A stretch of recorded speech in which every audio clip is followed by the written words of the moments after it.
ginagawa namin dito sa condo. Yan. So, habang hindi pa bumababa yung grinder, tinitiktan namin ng ng pintura. Tapos sa taas,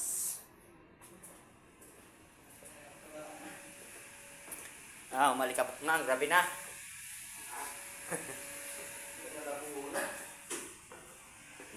Dito yung pub sa taas. So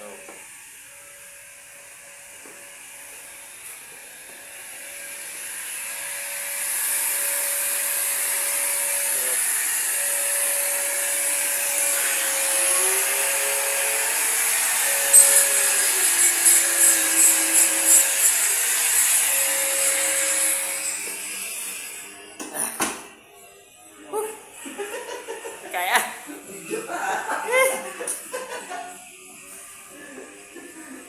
kaya ito na lang sa baba, mag-tik-tik nito.